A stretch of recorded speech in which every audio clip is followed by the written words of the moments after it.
The issue around graying divorce is significant, and we're dealing with people who are typically mid-50s and older who get divorced.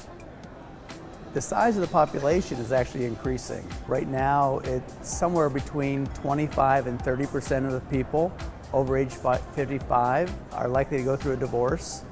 If it's a second or third marriage, the percentage is even higher. It's over 30% of the people over age 55 getting divorced. So it's a significant issue. Any advisor who is actively involved with the clients are going to come across this issue. Most likely it's going to be around 25% of their graying clients are actually going to go through a divorce at some point in time. So many of advisors, their clients are primarily over 55 because that's where the wealth is and that's where they're seeking advice, especially for financial independence and retirement. So they have a large constituency of clients over 55, and so they're going to be facing this issue. Advisors, when they're going through helping their clients get through a divorce, have a number of issues that they have to help them address. One is on the emotional side, and that's really just listening and having empathy to the issue, which advisors are usually very good at. But the other issues tend to be around the financial and the legal. One important one is, how do you actually advise both the husband and wife in a divorce? Can one advisor be an advisor to both at the same time? We believe at our firm that the clients should actually have separate advisors. And so they can choose to have another advisor outside of the firm, or inside our firm, since we're large enough, we can give them an advisor each to their own to help them think through and evaluate various options that come their way. One of the big issues is also dealing with legal issues.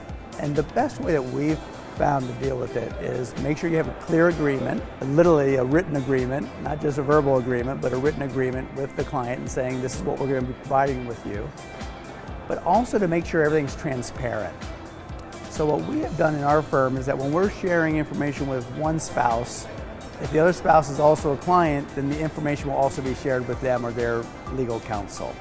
So it's about being transparent. Everybody has access to the same information, the same reporting, same analysis, and they can help make the decision. Our role is to be objective and just to provide appropriate analysis and thought process. There's a lot of tax issues, there's cash flow issues, there's timing issues, so many things that come into play.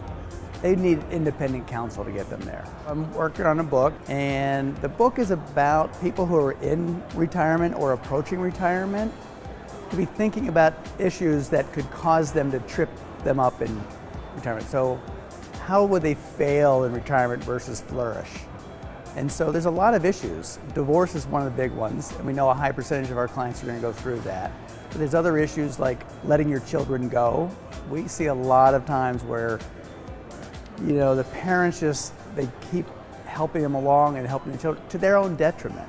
Sometimes it's necessary, but it gets a little extended. Second homes, clients don't understand that it's not just the purchase of the home, but the ongoing maintenance and carrying cost of the home. Deciding to become an entrepreneur in retirement is a big issue.